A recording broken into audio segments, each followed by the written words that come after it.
Thank you.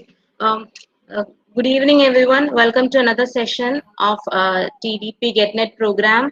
So today we'll start with TOTS. So TOTS is one subject that we haven't even touched today.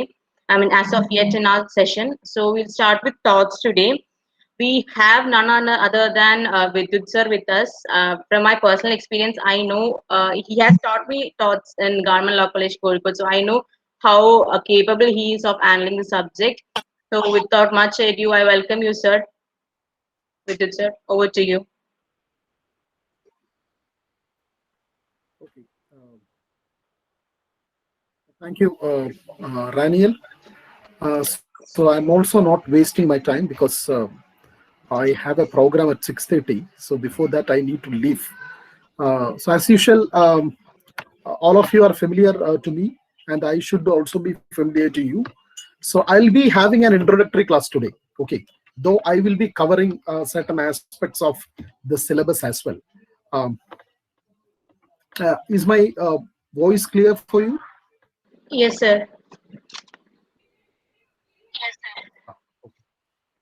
ഇത് clear ആണോ? നമ്മുടെ slides clear ആണോ? ഇല്ല sir, chroma കാണിക്കുന്നത്.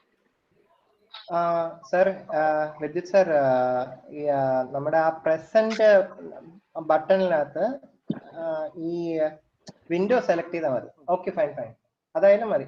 ഇപ്പൊ sir entire സ്ക്രീനാണ് ഇപ്പൊ select ചെയ്യുന്നത്. അപ്പൊ സ്ക്രീനിന്റെ ഫ്രണ്ടിൽ ഏതാണോ വരുന്നത് അതായിരിക്കും കുട്ടികൾക്ക് കാണാൻ പറ്റുന്നത്. അപ്പൊ പവർ പോയിന്റ് പ്രസന്റേഷൻ ഫ്രണ്ടിൽ കൊണ്ടുവരികയാണെങ്കിൽ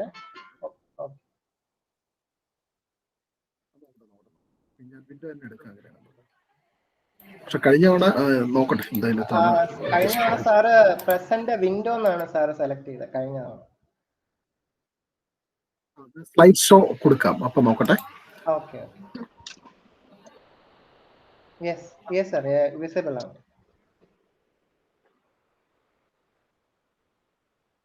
വിസിബിൾ ആണോ? Yes yes, it is visible. അത് does it fit into your screen? Yes yes sir, yes, I believe. Yes, കാണാൻ പറ്റുന്നുണ്ട്. സ്ലൈഡ് ഷോ ഓൺ ആക്കിയാൽ okay. So welcome. Slide show on ചെയ്തതാണ്.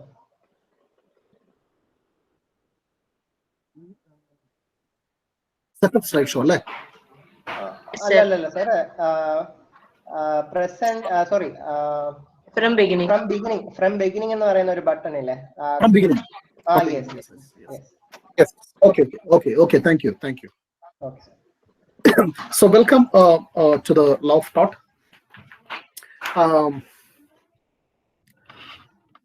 എല്ലാവരും മലയാളികൾ തന്നെയാണ് അല്ലെ? സെയിം ഓഡിയൻസ് തന്നെയല്ലേ? Yes sir. വേറെ നോൺ മലയാളീസ് ഒന്നും വന്നിട്ടില്ലല്ലോ അല്ലെ? Okay. So this is a very specific area apart from jurisprudence. I'll also be taking jurisprudence. So apart from distinctive from jurisprudence, this is a very specific area in which we need to be very technical. Okay, mostly. But still, I'll have to have a very introductory class in which I need to introduce you certain general and basic concept for the purpose of understanding this particular syllabus, which is covering law of tort. Okay, I'll just show you the syllabus. 10 topics ആണുള്ളത്. അതിനകത്ത് 7 topic it is concern with law of tort. 8, 9, 10 it is specifically dealing with certain specific statutes. Consumer Protection Act, Motor Vehicles Act, Competition Act എന്ന് പറയുന്ന 3 specific സ്റ്റാറ്റ്യൂട്ടുകൾ കൂടെ നിങ്ങളുടെ സിലബസിനകത്തുണ്ട്. അതല്ലാതെ 1 തൊട്ട് 7 വരെയുള്ള ടോപ്പിക്കുകളാണ് law of tort എന്ന് പറയുന്ന ഒരു വിഷയത്തിൽ വരുന്നത്. ഈ കൺസ്യൂമർ പ്രൊട്ടക്ഷൻ ആക്ടും മോട്ടോർ വെഹിക്കിൾസ് ആക്ടും കോമ്പറ്റീഷൻ ആക്ടും ടോർട്ടിന്റെ തന്നെ ഭാഗമായിട്ട് കരുതാം. അതെങ്ങനെ എന്നുള്ളതാണ് that what we are going to discuss. നമ്മുടെ first topic nature and definition of torts ആണ്. 2 class I require for making you understand the nature and definition of torts എന്ന് പറയുമ്പോൾ we will also be covering up certain concepts from topic 2 and topic 3 as well. ഈ specific topic specific ടോർട്ടുകൾ സിലബസിനകത്ത് കൊടുത്തിരിക്കുന്നത് 4 എണ്ണമാണ്: negligence, nuisance, trespass and defamation. അപ്പൊ എനിക്ക് തോന്നുന്ന ബാക്കിയുള്ള ടോർട്ടുകൾ, specific ടോർട്ടുകൾ നിങ്ങൾക്ക് എക്സാമിനേഷൻ പർപ്പസിന് വരില്ലായിരിക്കാം. എങ്കിൽ പോലും we organize this introduction for the purpose of understanding law of tort as a whole. അപ്പോൾ നമ്മുടെ ഒരു discussion it is not only for the purpose of equipping you for writing the net examination, but for the purpose of understanding law of tort as a whole. I hope this is clear, right? Yes, sir. നിങ്ങൾ okay, ആരെങ്കിലും ഒരാൾ respond ചെയ്യണം കേട്ടോ ഞാൻ പറയുമ്പോൾ. I cannot read the messages right now. Okay, so this would be the overview of today's presentation. We will be discussing about the concept of justice, So slide then change moving on to the concept of law.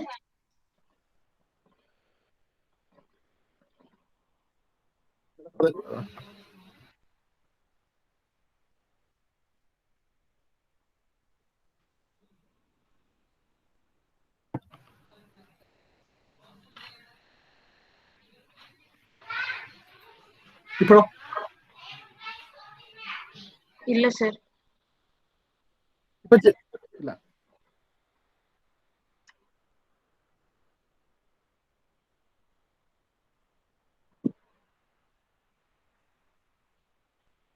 ഇപ്പൊ കാണാമോ? Sir frozen ആ slide. ഇപ്പൊ okay sir. Syllabus yes sir. കാണാമല്ലോ overview? Yes sir. Overview കാണാമല്ലോ? കാണാം sir. അപ്പോൾ this would be our the structure of today's presentation. We will be discussing the concept of justice, and then the concept of law, then concept of judicial process, then we will reach the concept of tort law, and how these previous concepts are related to tort law would be the subject of today's discussion. Okay, now look at this slide. Can you read this? A society seeks to achieve justice in its social ordering. So you know that we are all living in a society. We are all social beings. We are all part of a particular society, and any society whatsoever seek to achieve justice in its social ordering, and ordering of the society is required for the survival of not only the individuals who constitute the society, but also the society itself. So the ordering of the society should be based on an ideal called justice, or a virtue called justice. So we all want our society to be just. We all want the individuals within the society to be governed by the norms of justice, right? But what is this justice? When we say that the social ordering should be based on justice, what does it mean? You must understand, a social ordering is a structure of relationship between individuals and groups. It is a structure of mutual relations between individuals among each other, as well as the relationship between groups. Individual against individual, individual against group, group against groups. So it's a very complex system of relationship, what we call it as society.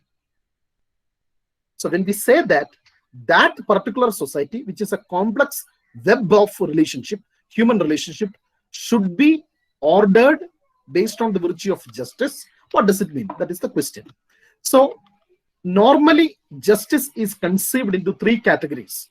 One is allocative justice, second is distributive justice, and third is corrective justice. And the concern of justice is the burdens and benefits of individuals within that society. Now, what is the meaning of allocative justice? What is the concern of allocative justice? Allocative justice seeks to allocate benefits and burdens among individuals. So in a society, the individuals require resources, individual requires access to resources, individual requires certain benefits, And it is also necessary to impose certain burdens on the individuals. So what benefits individuals require? Individuals require food, individuals require shelter, individuals require job, individual require clothing, individual require communication facilities. So these are the different types of benefits that we can think of.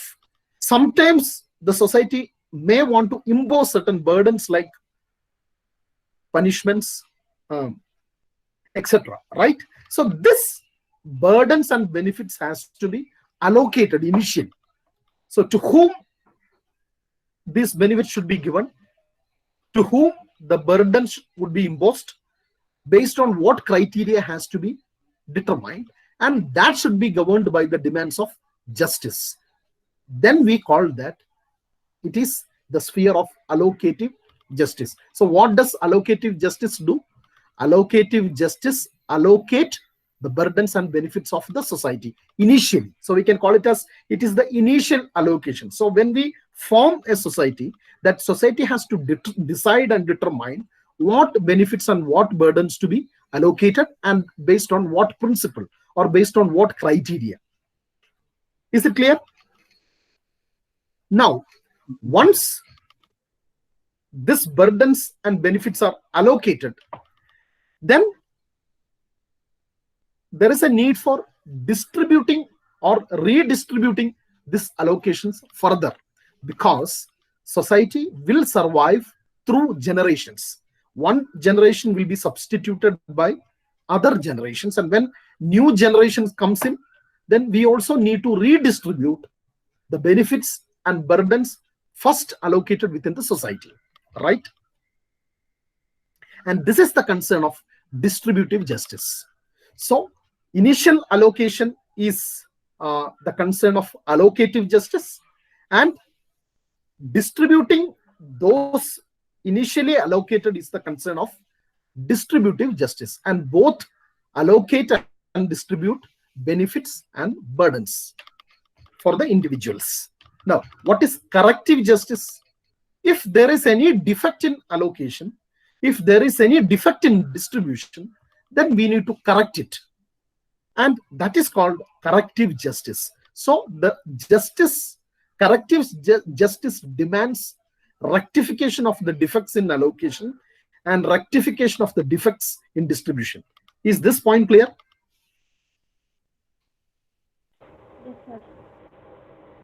Yes, sir. So Yes, there sir. are many theories. There are many theories that has been advanced, saying what should be the criteria for allocation or what should be the criteria for distribution. See, for example, you can distribute benefits and burdens based on merit. One criteria is merit. People say that benefits and burdens should be allocated based on a notion of merit. Some other people say that benefits and burdens should be allocated based on the criteria of need. The system or the society should examine what are the needs of the people, and based on their needs, benefits and burdens should be allocated or it should be distributed. Or the system say that this benefits and burdens should be allocated based on agreements. It should be left to the individuals to determine the allocation based on their own agreements. So if a person particularly willing to distribute certain things in a particular way, then it should be left to them. So there are many criteria for determining allocation as well as distribution. Now, it is corrective, the concept of corrective justice, which is relevant for us for law of tort. So what is corrective justice? I said corrective justice concern is to correct the defects or deficiencies of allocative justice system or distributive justice system. Now, there are three conceptions of corrective justice which has been offered in theory. One is the conventional theory, which say that payment of compensation for certain losses. So when in a particular society, an individual is suffering any kind of loss, then there is a need for payment of compensation for those loss. That means we have to make good the loss which occurred or happened to a particular individual. And this loss might be due to the causative behavior or contact of a particular person. A person's contact might have caused this loss, but all the emphasis is on the loss. What loss happened and what is the loss, and if there is any loss, then that loss has to be compensated. How it should be compensated should be determined by the corrective justice system. So if there are alternative ways of making loss the good, then those alternatives ways could be used for the purpose of compensating this losses. So focus is on the loss. Is it clear? So may I ask conventional theory something? focus on the loss. Yes. Sir, Yes, does this ask. have any kind of relevance with the benefit sharing concept we discussed in IPR? Which concept? Benefit sharing concepts. Benefit sharing. Benefit. What is exactly that concept you are referring to? That means a Under particular plan parenthood- community has to share the benefits. No. The reverse. When you patent or when you probably make a intellectual property out of the traditional knowledge or traditional resources, then the community that has been saving it up should be paid for this. So they should be paid from the benefits. No, that is, see, that in intellectual property right, the concept of benefit sharing is that how a particular person, the benefit should be distributed in that sense, right? How Yes. the benefit should be distributed, or how what kind of incentive mechanism should be created for the purpose of benefiting a particular individual or a community. So it say that this particular person has, or a particular group or community has taken certain effort, and towards that effort some what do you say, share has to be conferred, and that sharing should be based on the principle of benefit sharing, is it not? Yes, sir. That is not the point as far as compensation for certain loss is concerned. See here, what is the perspective from which we look at corrective justice? Of course, that is a concept of corrective justice, but not from this perspective. What is this perspective? This perspective of corrective justice say that, hey man, you must look at the losses. You should not look at who is the agent who is creating the loss. Okay, I'll just give you an example. Assume that someone has assaulted you, okay, or someone has interfered with your freedom. Whether there will be any loss,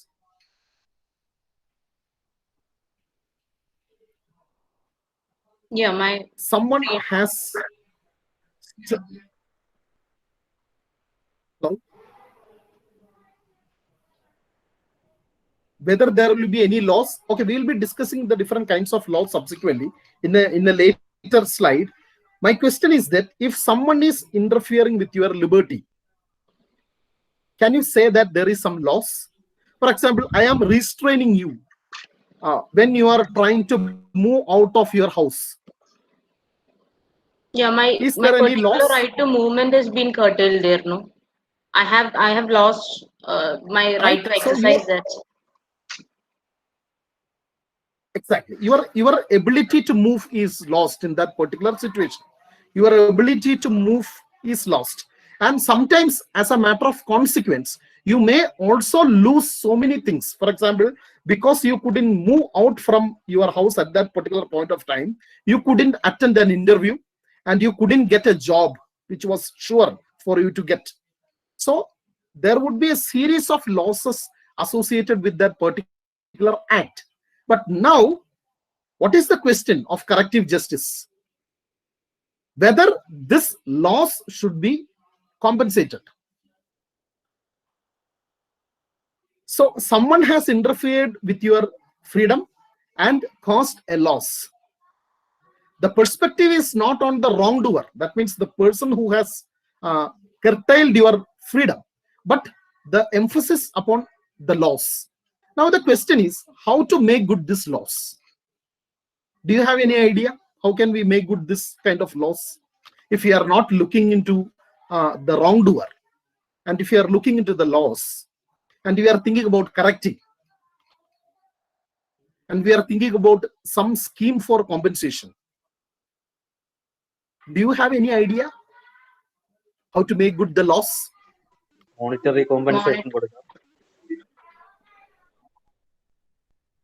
Who should give that?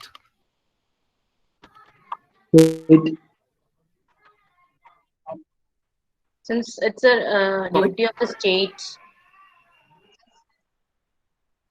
Exactly, right?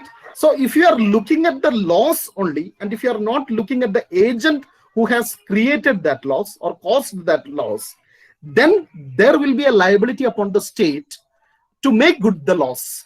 Or there could be other mechanisms of insurance. For example, the law can insist for an insurance scheme so that the wrongdoer is not liable, but the system would compensate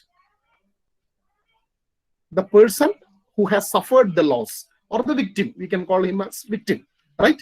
Now that is one theory of corrective justice. Corrective justice look at from the perspective of loss and say that there should be a system for payment of compensation for certain losses. Okay, so the precondition is this: someone has suffered a loss, and the purpose of the system is to eliminate those kinds of loss or reduce those kinds of losses somehow. So this is one theory of corrective justice. And we understand that in the process of allocation of benefits and burdens, some deficiencies or defects caused, and those defects was not rectified at that point of time. Then subsequently, when a person is being suffering a particular loss, then there should be elimination of the loss somehow. So corrective justice demands it. How we do is the second question. Okay, now is this point of corrective justice clear? Yes, sir. Okay. Now, second theory is Kantian Hegelian theory of corrective justice, which emphasize the role of the injurer. That means the person who is committing the wrong, or the person who is causing the loss. So it takes the position that injurer's conduct reveals wrong exercise of agency. Okay, that means an individual is considered to be an agent of an action. If an agent is not there, there won't be an action. And if the agent is acting in a particular way, then you should look at his action and you should conceive that action as wrongful. Maybe because it is causing loss, or even if it is not causing loss, a particular act could be considered to be wrongful. It could be wrong in itself. Without considering the consequence of an action, you can consider an action to be wrong. For example, murder is considered to be an act which is wrong in itself. Even without looking into the consequences of it, we can say that murder is wrong. Even if you are killing someone for a good cause, even if you are killing someone who is a culprit or who is a anti-social element within the society, causing a lot of troubles within that society, killing could be considered as a wrong in itself. So now, why? Because a particular agent is doing that particular act, and the emphasis could be given to that injurer's conduct. So whoever is behaving in that particular way, or whoever is conducting himself by doing that particular act which is considered to be wrong in itself could be considered to be a wrongdoer. Okay. So here the emphasis would be wrongful conduct and what should be the response? How the corrective justice system should respond in such a situation.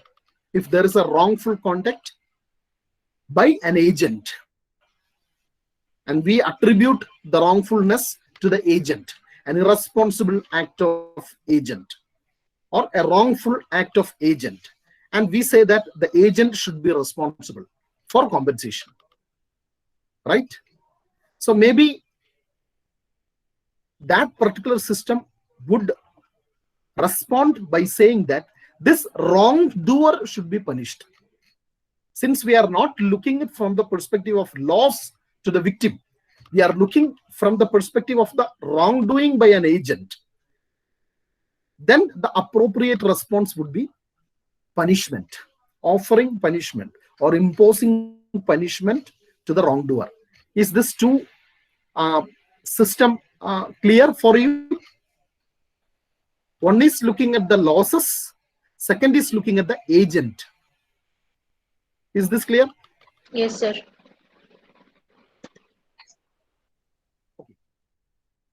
Now, there is also a third version which combines both these elements. That means a corrective justice system which say that an adequate account of corrective justice should take into account the victim's losses as well as injurer's exercise of agency.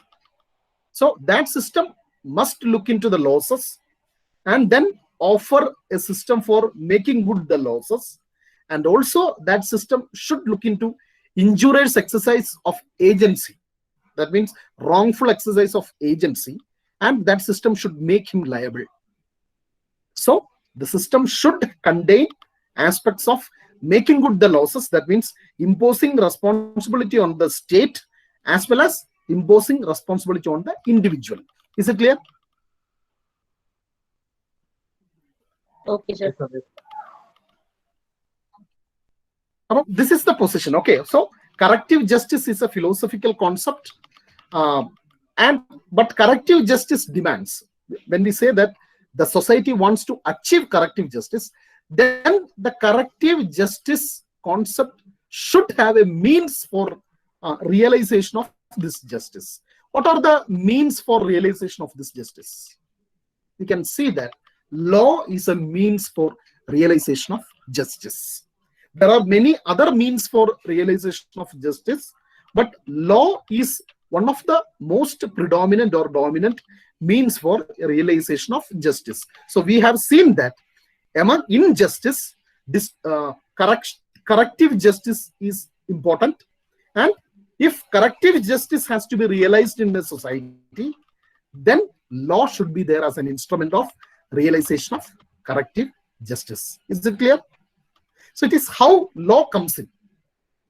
Society wants to achieve justice, society wants to achieve corrective justice, and law is used as a means for achieving corrective justice. So when we said that corrective justice need to be realized, it means that losses should be looked into, and there should be a system for making good the loss, and agent of causing loss should be looked into, and there is a system which makes the agents responsible, and also the system should make the state also responsible for the losses. So that would be an adequate system of corrective justice. Now the question is whether the existing law is an adequate system for realizing this corrective justice. So before looking into whether law of tort could be an adequate system of corrective justice, realizing this corrective justice, we will just look into what is the concept of law and how law operates for the purpose of realization of justice. Okay.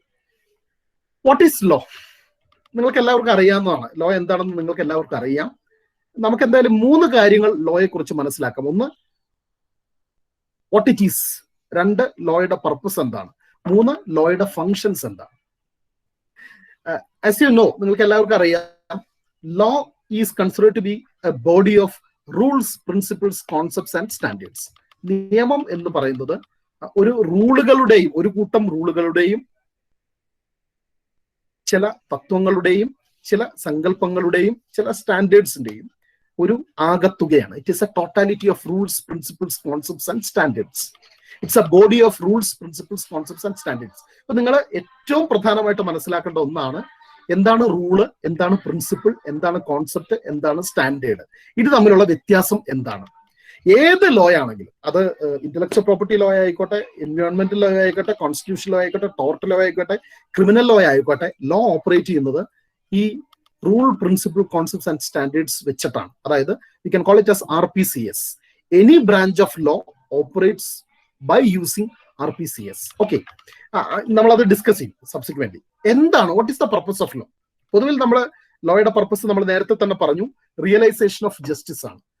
ഒരു സമൂഹത്തിൽ നീതി നേടിയെടുക്കുക അല്ലെങ്കിൽ നീതിപൂർവകമാക്കുക. ആ സമൂഹത്തെയും ആ സമൂഹത്തിലെ സ്ഥാപനങ്ങളെയും അല്ലെങ്കിൽ വ്യക്തികളെയും നീതിപൂർവമാക്കുക എന്നുള്ളതാണ് നിയമത്തിന്റെ ഒരു ലക്ഷ്യം. പക്ഷെ അതിന്റെ ഒപ്പം തന്നെ ഉപലക്ഷ്യങ്ങളും കൂടെയുണ്ട്. ഒന്ന്, ബ്രിങ് പീസ് ആൻഡ് ഓർഡർ. ആ സമൂഹത്തിൽ ഒരു സമാധാനം കൊണ്ടുവരിക, ഒരു ക്രമം കൊണ്ടുവരിക. അപ്പൊ എന്താണ് സമാധാനം എന്ന് പറഞ്ഞാൽ ഡിസ്പ്യൂട്ട് ഇല്ലായ്മയാണ് സമാധാനം. ഡിസ്പ്യൂട്ടുകൾ ഇല്ലായ്മ അല്ലെങ്കിൽ എന്താ പറയാ, കോൺഫ്ലിക്റ്റുകൾ ഇല്ലായ്മ.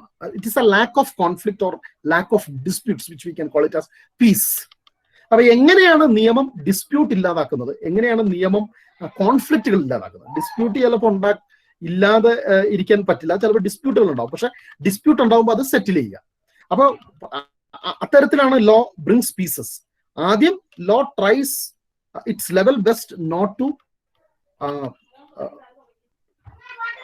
bring in disputes. ഒരു മിനിറ്റ് കേട്ടോ. അപ്പോൾ ഡിസ്പ്യൂട്ടുകൾ ഇല്ലാതിരിക്കുക, ഒരു സമൂഹത്തിൽ ഡിസ്പ്യൂട്ട് ഉണ്ടാവാതെ നോക്കുക എന്നുള്ളതാണ് ലോയുടെ ഒരു ഫംഗ്ഷൻ ഫോർ ബ്രിങ്ങിങ് പീസ്. രണ്ടാമത്, ഡിസ്പ്യൂട്ട് ഉണ്ടായി കഴിഞ്ഞാൽ ആ ഡിസ്പ്യൂട്ട് സെറ്റിൽ ചെയ്യാൻ ഒരു മെക്കാനിസം ഉണ്ടാക്കുക. പിന്നെ ഒരു ജനങ്ങൾക്ക് ബിഹേവിയർ പാറ്റേൺ നൽകിക്കൊണ്ട് ഹൗ ടു ബിഹേവ് അല്ലെ ഹൗ നോട്ട് ടു ബിഹേവ് എന്നുള്ളതിനെ സംബന്ധിച്ച് കുറെ സ്റ്റാൻഡേർഡുകൾ അഡ്വാൻസ് ആയിട്ട് പ്രൊവൈഡ് ചെയ്തുകൊണ്ട് ആ സമൂഹത്തിൽ ഒരു ഓർഡർ ഉണ്ടാക്കുക. So this is the purpose of law, any law. Then as we discuss, bring justice in human relations and institutions. മനുഷ്യർ തമ്മിലുള്ള ബന്ധങ്ങളിലും മനുഷ്യൻ നിർമ്മിക്കുന്ന സ്ഥാപനങ്ങളിലുമെല്ലാം നീതി ഉണ്ട് എന്ന് ഉറപ്പുവരുത്തുക. അത് നിയമത്തിന്റെ ഒരു പർപ്പസാണ്. അപ്പൊ നിയമം ഓപ്പറേറ്റ് ചെയ്യുന്നത് അല്ലെങ്കിൽ നിയമം ഡിസൈൻ ചെയ്തിരിക്കുന്നത് ഈ മനുഷ്യബന്ധങ്ങളിൽ നീതി ഉണ്ടെന്ന് ഉറപ്പാക്കുന്നതിനും മനുഷ്യന്റെ സ്ഥാപനങ്ങളിൽ നീതി ഉണ്ടെന്ന് ഉറപ്പാക്കുന്നതിനും വേണ്ടിയാണ്. അങ്ങനെ മനുഷ്യന്റെ പെരുമാറ്റത്തെ ഗൈഡ് ചെയ്യുക, മനുഷ്യന്റെ പെരുമാറ്റത്തെ സ്വാധീനിക്കുക, അവന്റെ മനുഷ്യൻ എങ്ങനെയാണ് പെരുമാറേണ്ടത് എന്നുള്ളതിനെ സംബന്ധിച്ച് അവന് മാർഗനിർദ്ദേശം നൽകുക എന്നുള്ളത് ലോയുടെ ഒരു പർപ്പസാണ്.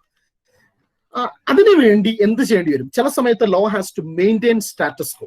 നിലനിൽക്കുന്ന അവസ്ഥ അങ്ങനെ തന്നെ നിലനിർത്തേണ്ടി വരും ലോ.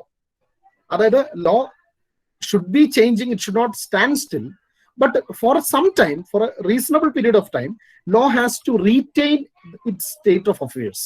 അവിടെ നിലനിൽക്കുന്ന അവസ്ഥകൾ നിലനിൽക്കാൻ വേണ്ടി അതിന് നിയമത്തിന് എന്ത് ചെയ്യാൻ പറ്റും എന്നുള്ളതാണ് ചോദ്യം. അതേസമയം ചില സമയത്ത് മാറ്റം വേണ്ടി വരും.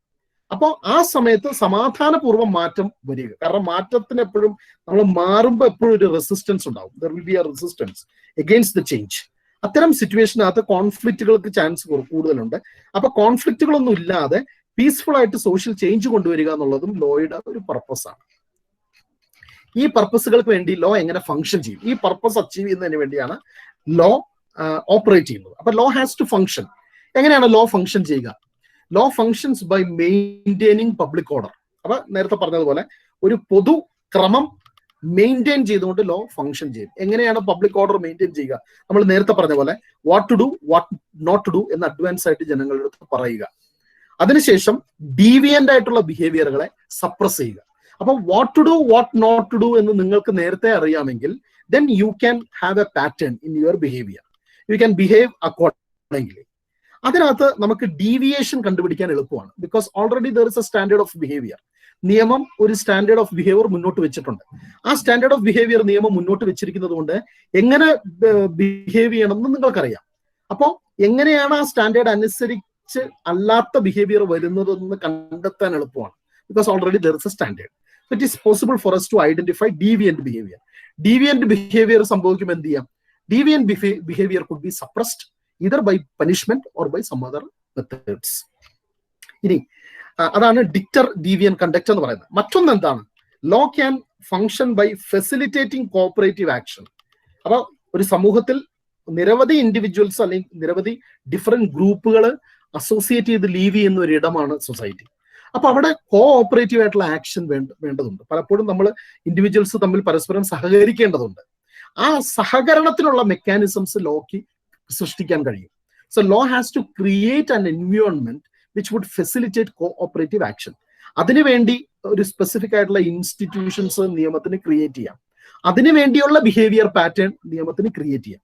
So when the law say you should behave in this particular way, then that particular behavior should be facilitating cooperative action.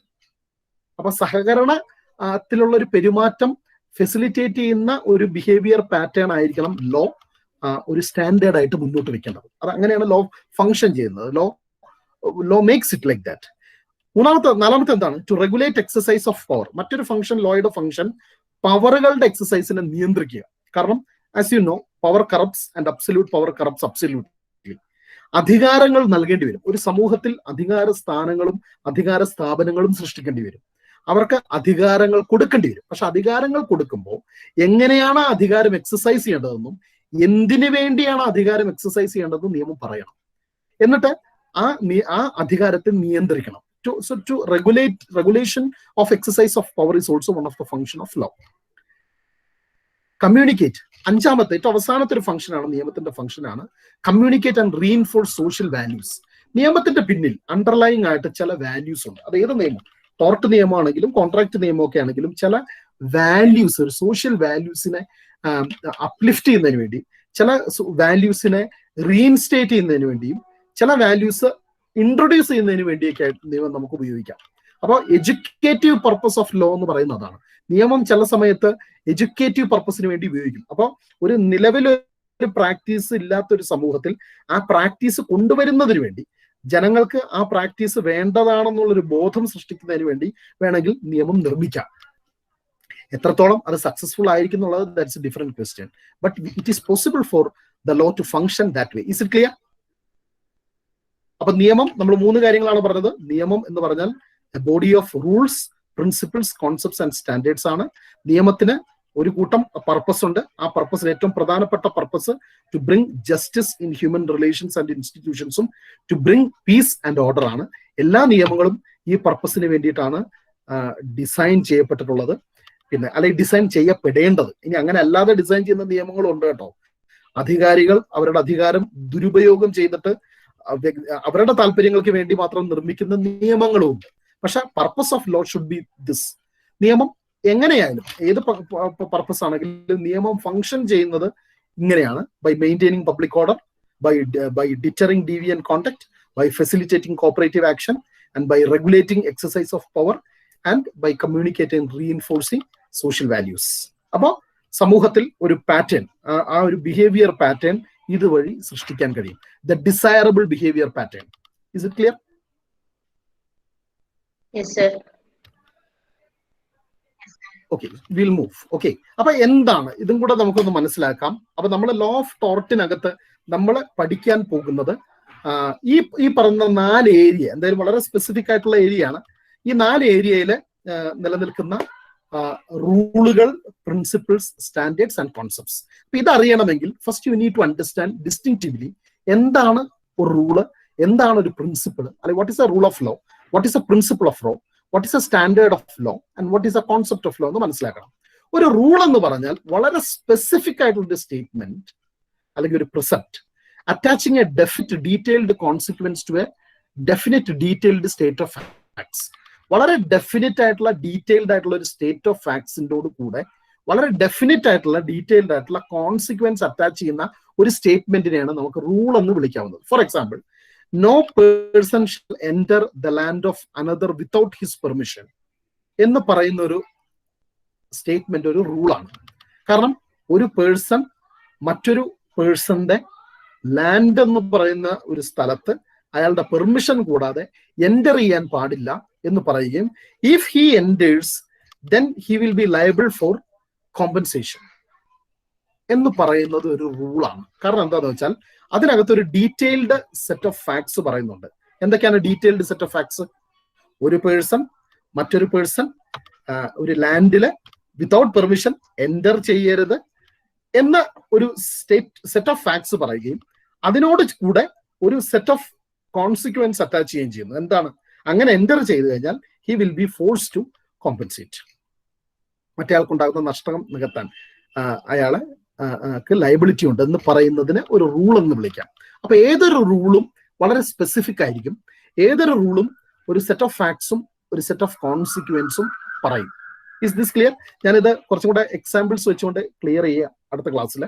But now just understand that what as a law student or a lawyer or as a law teacher, what you have to look into is a concept of rule. And what is the difference between a rule and a principle? എന്താണ് റൂളും പ്രിൻസിപ്പിളും തമ്മിലുള്ള വ്യത്യാസം? ഒരു principle എന്ന് പറയുന്നതും rule എന്ന് പറയുന്നതും രൂപത്തിൽ ഒരുപോലെ തന്നെയാണ്. പക്ഷെ ഒരേ ഒരു വ്യത്യാസം എന്താണെന്ന് വെച്ച് കഴിഞ്ഞാൽ പ്രിൻസിപ്പിൾ കുറെ കൂടെ ജനറൽ ആയിരിക്കും, കുറെ കൂടെ എന്താ പറയുക അബ്സ്ട്രാക്റ്റ് ആയിരിക്കും ഒരു പ്രിൻസിപ്പിൾ എന്ന് പറയുന്നത്. So a rule expressed at a greater level of generality can be called as a principle. For example, no man shall profit from his own wrong. ഒരു മനുഷ്യനും അവന്റെ തെറ്റിൽ നിന്നും ബെനിഫിറ്റഡ് ആവാൻ പാടില്ല, അല്ലെങ്കിൽ പ്രോഫിറ്റ് ചെയ്യാൻ പാടില്ല എന്ന് പറയുന്നത് വളരെ വളരെ ജനറൽ ആയിട്ടുള്ള ഒരു സ്റ്റേറ്റ്മെന്റ് ആണ്. ഇപ്പോ അതൊരു റൂളാക്കി മാറ്റുവാണെങ്കിൽ എങ്ങനെ പറയാൻ പറ്റും? No man shall kill his father for the purpose of getting his property എന്ന് വേണമെങ്കിൽ പറയാം. അത് റൂളാണ്.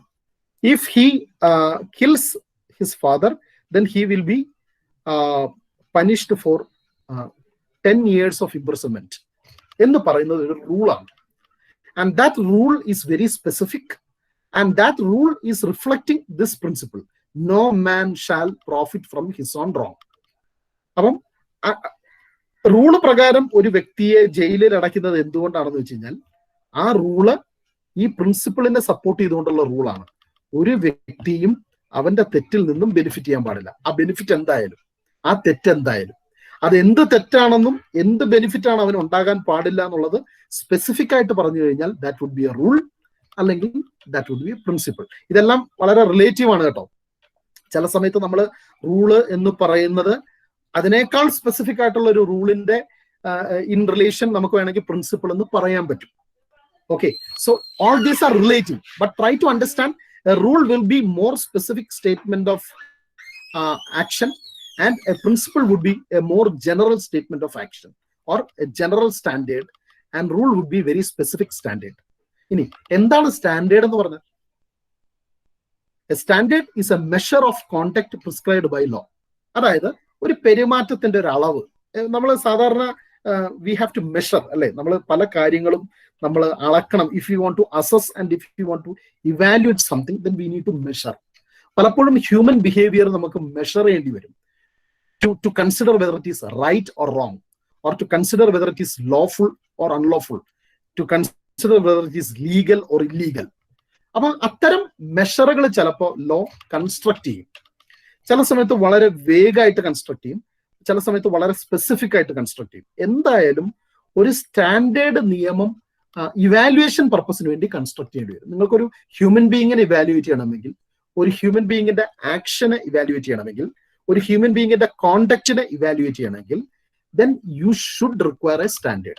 ഈ സ്റ്റാൻഡേർഡുമായിട്ട് കമ്പയർ ചെയ്തിട്ടാണ് നിങ്ങൾ ഒരു ഹ്യൂമൻ ബിഹേവിയറിന്റെ മറ്റേ അസസ്മെന്റ് നടത്തുന്നത്. അത് ലീഗലാണോ ഇല്ലീഗലാണോ, അത് മോറലാണോ ഇമ്മോറലാണോ, അത് ഗുഡ് ആണോ ബാഡ് ആണോ തുടങ്ങിയ ഇവാലുവേഷൻസ് എല്ലാം നടത്തുന്നത് in comparison to particular standard ആണ്. ഈ സ്റ്റാൻഡേർഡ് ഓഫർ ചെയ്യുന്നത് ലോ ആണ്. So it is the function of the law to create a standard and to define that standard for the purpose of comparing human action as legal or illegal. അപ്പം അത്തരത്തിലുള്ള example ആണ് reasonable man, due care തുടങ്ങിയ standards. So we use the standard of reasonable man and due care for the purpose of providing an assessment or evaluation measure. Okay, ഇനി എന്താണ് concept? ഒരു concept എന്ന് പറഞ്ഞു കഴിഞ്ഞാൽ അതിനെ കോൺസെപ്റ്റിനെ തന്നെ കാറ്റഗറി എന്നും പറയാം. അപ്പൊ concept is a class of things into which the facts of cases can be fitted. അതായത് ഇൻഡിവിജ്വൽ ആയിട്ടുള്ള നമ്മൾ വളരെ കോൺക്രീറ്റ് ആയിട്ടുള്ള തിങ്ങുകളാണ് ഫാക്ട്സ് എന്ന് പറയുന്നത് അല്ലെ. നമ്മൾ ഒരു കേസിനകത്ത് നിരവധി ഫാക്റ്റുകൾ വളരെ പ്രധാനപ്പെട്ടതാണ്. അപ്പം പല ഫാക്റ്റുകളും ഹാസ് ടു ബി കോൺസെപ്ച്വലൈസ്ഡ്. അതായത് നമുക്ക് ഒരു ക്ലാസ് ക്രിയേറ്റ് ചെയ്യേണ്ടി വരും. നിയമം സാധാരണ നിയമത്തിന്റെ ഒരു പ്രത്യേകത എന്താണെന്ന് വെച്ചാൽ ലോ ഈസ് ജനറൽ. നമ്മൾ ഈ റൂള് സ്പെസിഫിക് ആണെന്ന് പറയുമ്പോഴും ഇൻ റിലേഷൻ ടു പ്രിൻസിപ്പിൾ ആണ് റൂൾ സ്പെസിഫിക് ആവുന്നത്.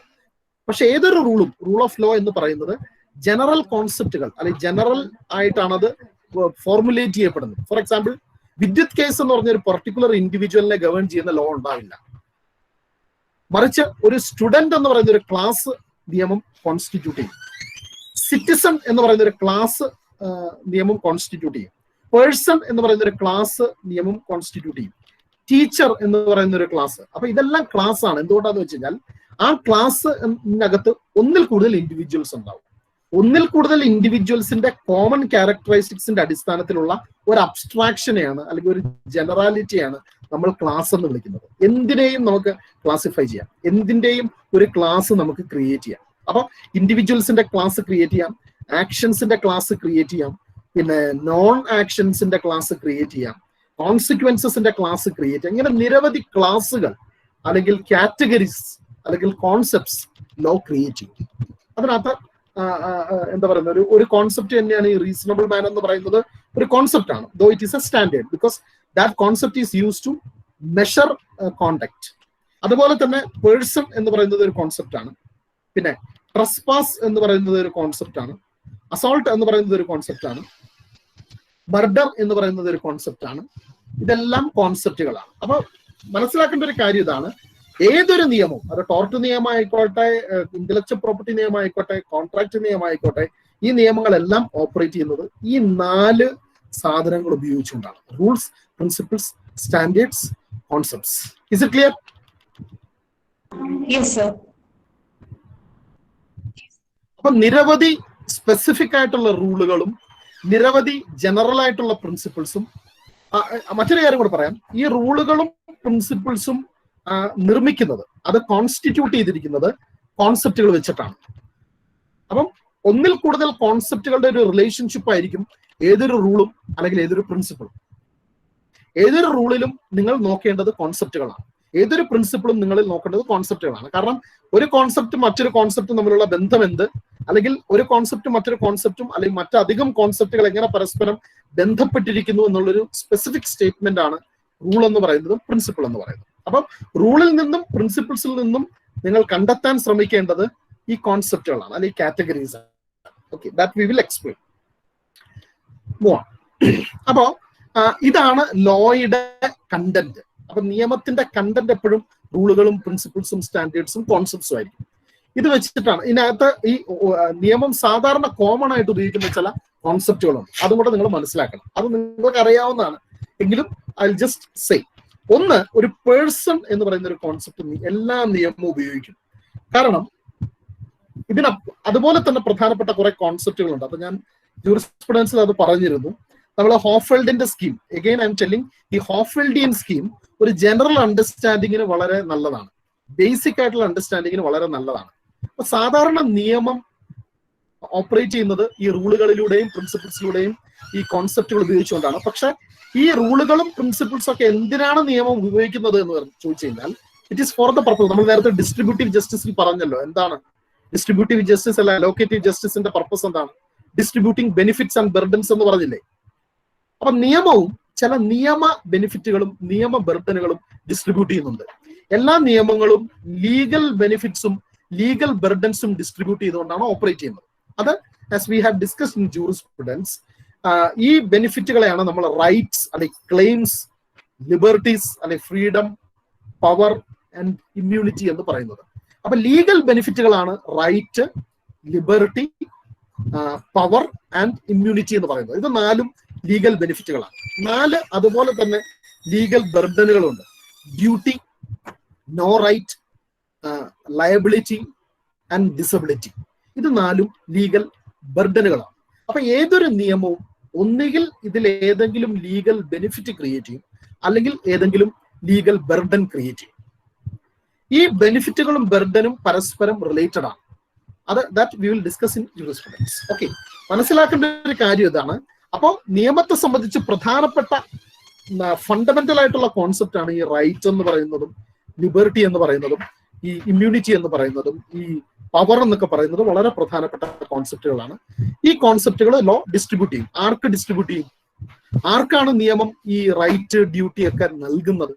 ആർക്കാണ് റൈറ്റ് കൺഫർ ചെയ്യുന്നത്? ആർക്കാണ് ഡ്യൂട്ടി ഇമ്പോസ് ചെയ്യുന്നത്? അത് ആ കോൺസെപ്റ്റിനെയാണ് പേഴ്സൺ എന്ന് പറയുന്നത്. അപ്പൊ എല്ലാ നിയമത്തിലും പേഴ്സൺ എന്ന് പറയുന്ന ഒരു കോൺസെപ്റ്റ് ഉണ്ട്. ഇനി ആ പേഴ്സണ് റൈറ്റ് നൽകുമ്പോൾ this right may be to do something, എന്തെങ്കിലും ഒരു ആക്ഷൻ ചെയ്യാനായിരിക്കാം ആ റൈറ്റ്. കാരണം person lives by doing actions. ഒരു പേഴ്സൺ ജീവിക്കുന്നത് ആക്ഷൻസിലൂടെയാണ്. ആക്ഷൻസിലൂടെ അല്ലാതെ ജീവിക്കാൻ കഴിയില്ല. അല്ലെങ്കിൽ ചില ആക്ഷൻസ് ചെയ്യാതിരിക്കാം. ഇപ്പൊ നമുക്ക് ഹാർംഫുൾ ആയിട്ടുള്ള ആക്ഷനുകൾ നമുക്ക് ചെയ്യാതിരിക്കാനുള്ള സ്വാതന്ത്ര്യം നമുക്കുണ്ട്. അല്ലെങ്കിൽ ഓബ്ലിഗേറ്ററി അല്ലാത്ത ആക്ഷൻസ് ചെയ്യാതിരിക്കാനുള്ള സ്വാതന്ത്ര്യം നമുക്കുണ്ട്. അതിനെ നോൺ ആക്ഷൻ എന്ന് പറയാം. ഈ ആക്ഷനും നോൺ ആക്ഷനും അല്ലെങ്കിൽ ഒമീഷൻ, ആക്ഷൻ ആൻഡ് ഒമീഷൻ എന്ന് പറയുന്നത് ഒരു കോൺസെപ്റ്റാണ്, ലോയിലെ ഒരു കോൺസെപ്റ്റാണ്. അതിനെ സ്പെസിഫൈ ചെയ്യാം, ഏതാണ് ആക്ഷൻ എന്നും ഏതാണ് ഒമീഷൻ എന്നും ഓരോ പർട്ടിക്കുലർ നിയമത്തിനും സ്പെസിഫൈ ചെയ്യാം. ഏതാണ് പേഴ്സൺ, ആ പേഴ്സൺ ലോയെ സംബന്ധിച്ച് ആ പേഴ്സൺ ഏതാണെന്ന് സ്പെസിഫൈ ചെയ്യാം. പക്ഷെ പേഴ്സൺ എന്ന് പറയുന്നതും അവരുടെ ആക്ഷൻ അല്ലെങ്കിൽ ഒമീഷൻ എന്ന് പറയുന്നത് ലോയെ സംബന്ധിച്ച് പ്രധാനപ്പെട്ട രണ്ട് കോൺസെപ്റ്റുകളാണ്. ഇനി മറ്റൊരു കോൺസെപ്റ്റാണ്, പ്രധാനപ്പെട്ട കോൺസെപ്റ്റുകളാണ് സറൗണ്ടിങ് സർക്കംസ്റ്റൻസസ് എന്ന് പറയുന്നത്. എന്തൊക്കെ സർക്കംസ്റ്റൻസുകളിലാണ് ഒരു പേഴ്സൺ പ്ലേസ് ചെയ്യപ്പെടുന്നത്. അതുപോലെ തന്നെ ഹലോ, സോറി ടു ഇന്ററപ്റ്റ്, സാറിന്റെ സ്ക്രീൻ മാറിയിട്ടില്ല, സെയിം സ്ലൈഡ് ആണ്. അതെ, സ്ക്രീൻ മാറ്റിയിട്ടില്ല. ഓക്കെ, അപ്പൊ ഇതിപ്പോ am I making sense? Are you understanding this, the idea of concept? Yes sir. Yes sir. Okay, അപ്പൊ ഞാൻ പറയുന്നത് ഇതാണ്, ഈ റൂള് പ്രിൻസിപ്പിൾ സ്റ്റാൻഡേർഡ് കോൺസെപ്റ്റ് എന്ന് പറയുന്നത് നിയമത്തെ സംബന്ധിച്ച് വളരെ പ്രധാനമാണ്. ഏത് നിയമം പഠിക്കുമ്പോഴും നമ്മൾ ഇത് തമ്മിൽ ഡിസ്റ്റിങ്വിഷ് ചെയ്യാൻ മനസ്സിലാക്കണം. അതുപോലെ തന്നെ നിയമത്തിൽ ഇൻവോൾവ് ചെയ്തിരിക്കുന്ന കോൺസെപ്റ്റുകൾ മനസ്സിലാക്കാൻ ശ്രമിക്കണം. ഞാൻ പറയുന്നത് വളരെ ജനറൽ ആയിട്ട് നമുക്ക് കുറെ കോൺസെപ്റ്റുകളെ ഐഡന്റിഫൈ ചെയ്യാം ഏത് നിയമത്തിലും. അതിനകത്ത് പ്രധാനപ്പെട്ട ഒന്നാണ് പേഴ്സൺ എന്ന് പറയുന്നത്. ഇനി പറയാം, ഓരോ നിയമങ്ങൾക്കും പേഴ്സൺ എന്ന് പറയുന്നത് ആ നിയമത്തിന്റെ പർപ്പസ് അനുസരിച്ച് വേരി ചെയ്യും. ഒരു ഉദാഹരണത്തിന് ക്രിമിനൽ ലോയെ സംബന്ധിച്ച് criminal law has to define which is the person which is governed by that law. ആ നിയമം ഗവേൺ ചെയ്യുന്ന പേഴ്സൺ ആരാണ്? അതൊന്ന്. രണ്ടാമത്, ഈ നിയമം എന്താണ് ഡിസ്ട്രിബ്യൂട്ട് ചെയ്യുന്നത്? What is this law going to distribute?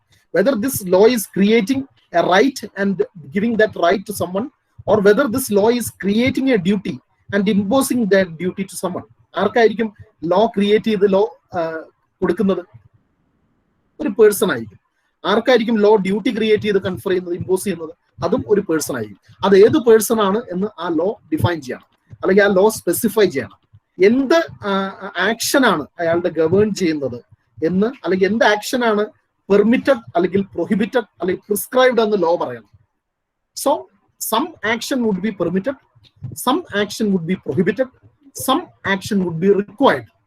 അപ്പോൾ റിക്വയർഡ് ആയിട്ടുള്ള ആക്ഷനുകൾ ഉണ്ടാവാം, പ്രൊഹിബിറ്റഡ് ആയിട്ടുള്ള ആക്ഷൻ ഉണ്ടാവാം, പെർമിസിബിൾ ആയിട്ടുള്ള ആക്ഷനുകൾ. ഇങ്ങനെയാണ് ലോ ഓപ്പറേറ്റ് ചെയ്യുന്നത്. This is what I want you to understand. Is it clear? അപ്പൊ അങ്ങനെ ഞാൻ പറഞ്ഞു, എല്ലാ നിയമങ്ങൾക്കും ഈ റൂളുകളും പ്രിൻസിപ്പിൾസും സ്റ്റാൻഡേർഡ്സും കോൺസെപ്റ്റ്സും ഉണ്ട്. എല്ലാ നിയമങ്ങൾക്കും സ്പെസിഫിക് പർപ്പസുകൾ ഉണ്ടാവും. എല്ലാ നിയമങ്ങൾക്കും ഫങ്ഷൻസ് ഉണ്ടാവും. അങ്ങനെയുള്ള പല നിയമങ്ങളുണ്ട്, പല തരം നിയമങ്ങളുണ്ട്. ഞാൻ ഇതിനകത്ത് അധികം ടൈം എടുക്കുന്നില്ല. നിങ്ങൾക്കറിയാം എന്ന് ഞാൻ കരുതുന്നു. There are many classifications of law. Some of the classifications I have given. ഒന്ന് common law and civil law.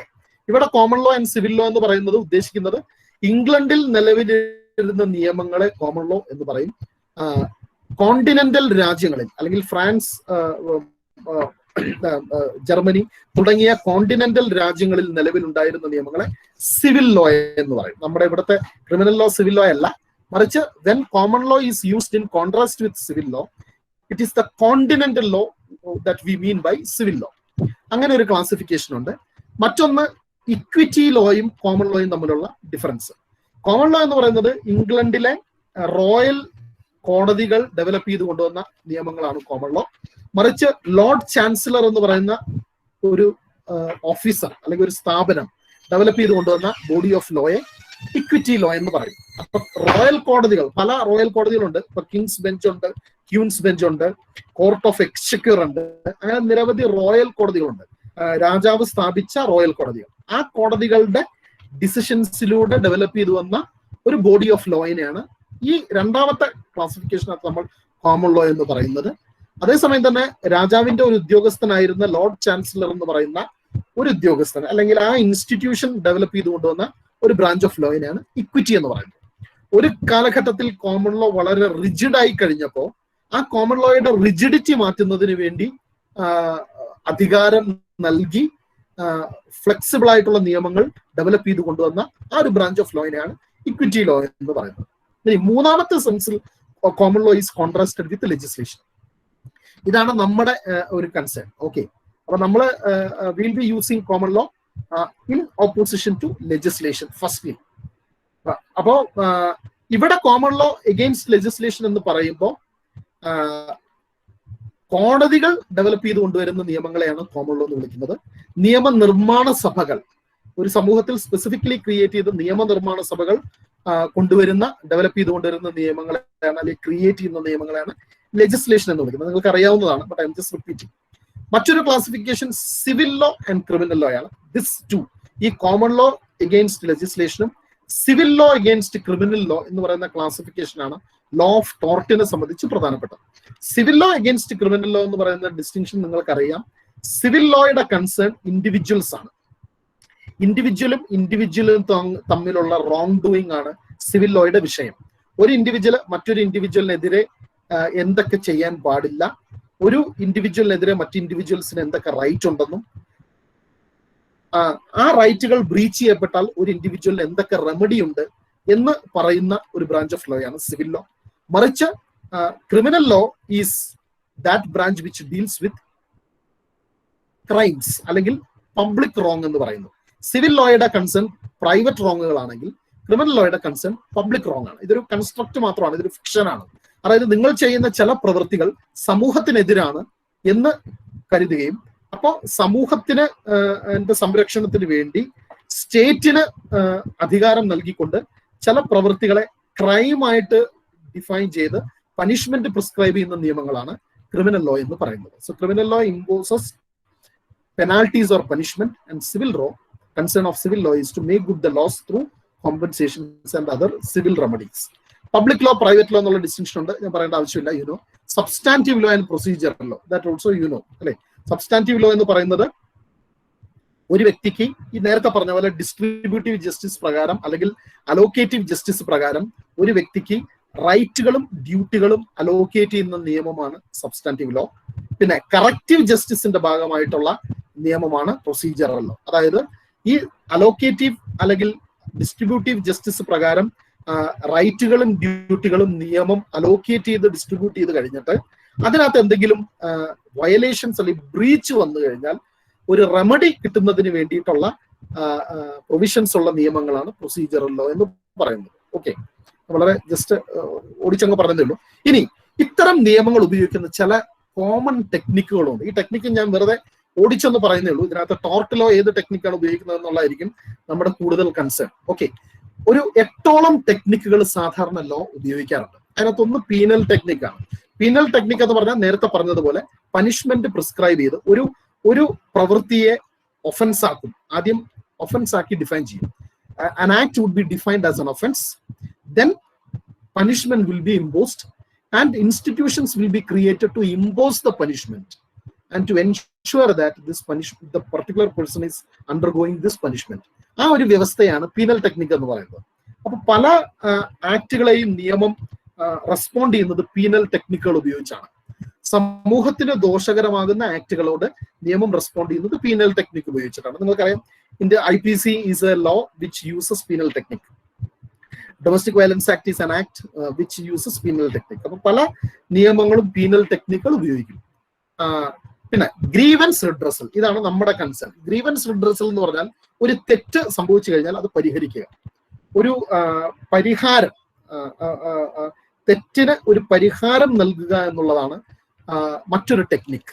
So what redressal the law would offer depends upon what are the grievances. എന്തൊക്കെയാണ് തെറ്റുകൾ സംഭവിച്ചിട്ടുള്ളത്, എന്തൊക്കെയാണ് പരിഹരിക്കാവുന്ന നഷ്ടങ്ങൾ, എന്തൊക്കെയാണ് തിരുത്താവുന്ന തെറ്റുകൾ എന്നുള്ളതിന്റെ അടിസ്ഥാനത്തിലാണ് ഈ ഗ്രീവൻസ് റിഡ്രസൽ എന്ന് പറയുന്നത്. പക്ഷെ നിയമങ്ങൾ എല്ലാ സിവിൽ നിയമങ്ങളും ഉപയോഗിക്കുന്നത് ഗ്രീവൻസ് റിഡ്രസൽ ടെക്നിക്കുകളായിരിക്കും. പല സിവിൽ നിയമങ്ങളും ഗ്രീവൻസ് റിഡ്രസൽ ടെക്നിക്ക് ഉപയോഗിക്കും. ഇനി പ്രൈവറ്റ് അറേഞ്ചിങ് ടെക്നിക്കും ഉണ്ട്. അതായത് ആൾക്കാർക്ക് സ്വാതന്ത്ര്യം നൽകുക, നിങ്ങൾ നിങ്ങളുടേതായ അറേഞ്ച്മെന്റിലൂടെ സൊല്യൂഷൻസ് കണ്ടെത്തിക്കോ എന്ന് പറയുന്ന, അല്ലെങ്കിൽ അത്തരം ഫ്രീഡം നൽകുന്ന നിയമങ്ങളുണ്ട്.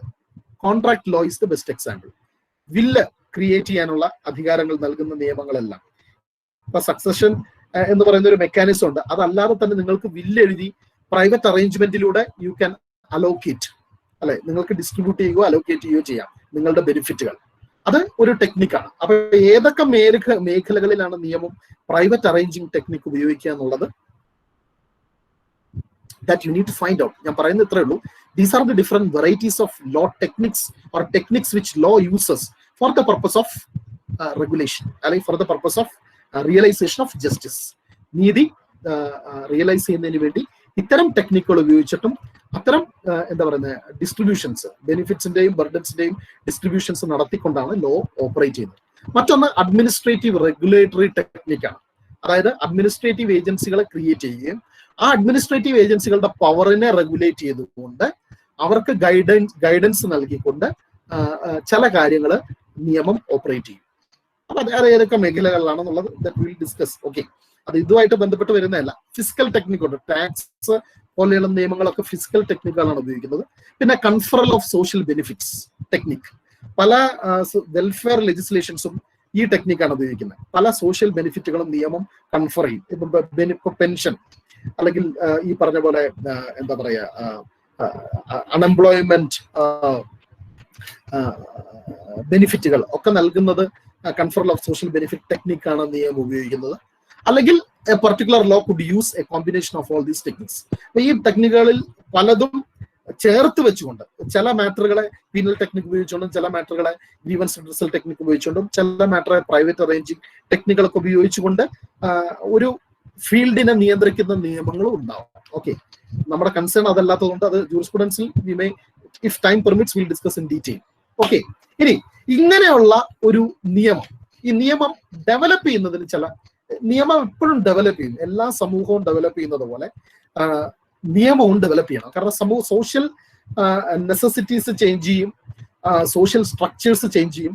അപ്പൊ അതുകൊണ്ട് തന്നെ ഹ്യൂമൻ ബിഹേവിയറിനെ അല്ലെങ്കിൽ മനുഷ്യന്റെ ബിഹേവിയറിന് ഒരു സ്റ്റാൻഡേർഡ് പ്രൊവൈഡ് ചെയ്യുന്ന നിയമവും ആ സമയത്ത് ചേഞ്ച് ചെയ്യേണ്ടി വരും. അപ്പൊ നിയമം സാധാരണ ഓപ്പറേറ്റ് ചെയ്യുന്നത് 3 പ്രോസസ്സുകളിലൂടെയാണ് പ്രധാനമായും. 1 legislative process, 2 judicial process, 3 administrative process. ഈ ലെജിസ്ലേറ്റീവ് പ്രോസസ്സിലൂടെ ഈ RPCS റൂൾസും പ്രിൻസിപ്പിൾസും കോൺസെപ്റ്റ്സും സ്റ്റാൻഡേർഡ്സും ഒരു ലെജിസ്ലേറ്റീവ് ബോഡി ഉണ്ടാക്കും. അല്ലെങ്കിൽ ലെജിസ്ലേറ്റീവ് അതോറിറ്റി ഉള്ള ഒരു പേഴ്സൺ, അത് കിങ് ആയിരിക്കാം, അല്ലെങ്കിൽ പ്രസിഡന്റ് ആയിരിക്കാം, അല്ലെങ്കിൽ ഒരു ലെജിസ്ലേറ്റീവ് ബോഡി, പാർലമെന്റോ ലെജിസ്ലേറ്റീവ് അസംബ്ലിയോ പോലുള്ള ഒരു ബോഡി ഈ റൂൾസും പ്രിൻസിപ്പിൾസും സ്റ്റാൻഡേർഡ്സും കോൺസെപ്റ്റ്സും നിർമ്മിക്കും. ജുഡീഷ്യൽ പ്രോസസ്സിലൂടെ കോടതി ഈ RCPS നിർമ്മിക്കും. റൂൾസും കോൺസെപ്റ്റ്സും മറ്റേ പ്രിൻസിപ്പിൾസും സ്റ്റാൻഡേർഡ്സും നിർമ്മിക്കും. പിന്നെ അഡ്മിനിസ്ട്രേറ്റീവ് പ്രോസസ്സിലൂടെ വളരെ ലിമിറ്റഡ് ആയിട്ട് ഡെലിഗേറ്റഡ് പവർ എക്സസൈസ് ചെയ്തുകൊണ്ട് അഡ്മിനിസ്ട്രേറ്റീവ് ഏജൻസീസും ഇത്തരം നിയമങ്ങൾ നിർമ്മിക്കും. ഇതിനകത്ത് ടോർട്ടിനെ സംബന്ധിച്ച് ഏറ്റവും പ്രധാനപ്പെട്ടത് ജുഡീഷ്യൽ പ്രോസസ്സാണ്. രണ്ടാമത് ലെജിസ്ലേറ്റീവ് പ്രോസസ്സാണ്. അഡ്മിനിസ്ട്രേറ്റീവ് പ്രോസസ്സിലൂടെയുള്ള ടോർട്ട് ലോ ഡെവലപ്മെന്റ് നടന്നിട്ടില്ല. ഓക്കെ, അപ്പൊ mainly it is through this 2 process, through judicial process and through legislative process law of tort is developed. Okay, അപ്പൊ അതിനകത്ത് തന്നെ ഏറ്റവും പ്രധാനപ്പെട്ടത് ജുഡീഷ്യൽ പ്രോസസ്സാണ്. ജുഡീഷ്യൽ പ്രോസസ്സിലൂടെയാണ് ടോർട്ട് എന്ന് പറയുന്ന നിയമത്തിന്റെ സബ്സ്റ്റാൻഷ്യൽ പാർട്ടും ഡെവലപ്പ് ചെയ്തിട്ടുള്ളത്. എന്താണ് ഈ ജുഡീഷ്യൽ പ്രോസസ്? ജുഡീഷ്യൽ പ്രോസസ്സ് നിങ്ങൾ മനസ്സിലാക്കേണ്ട ഏറ്റവും പ്രധാനപ്പെട്ട ഒരു സാധനം എന്ന് പറയുന്നത് അത് കോടതികളാണ് ജുഡീഷ്യൽ പ്രോസസ്സ് നടത്തുന്നത്. ജുഡീഷ്യൽ പ്രോസസ്സിൽ ഇൻവോൾവ് ചെയ്യുന്ന കോടതികളാണ്. കോടതികളിൽ ഇൻഡിവിജ്വൽ ഡിസ്പ്യൂട്ടുകളാണ് വരുന്നത്. So an individual dispute situation comes before the court. ഇനി കോടതിയുടെ ഫംഗ്ഷൻ എന്താണ്? The function of the court is to settle that dispute by application of law. Law apply ചെയ്തുകൊണ്ട് ഡിസ്പ്യൂട്ട് ഉണ്ടായിരിക്കുന്ന ഫാക്ട്സിലോട്ട് ലോ അപ്ലൈ ചെയ്തുകൊണ്ട് ആ ഡിസ്പ്യൂട്ട് സെറ്റിൽ ചെയ്യുക എന്നുള്ളതാണ് കോടതിയുടെ ഫംഗ്ഷൻ. അതിനുവേണ്ടിയാണ് കോടതി ജുഡീഷ്യൽ പ്രോസസ് ഉപയോഗിക്കുന്നത്. അപ്പോൾ law application to facts is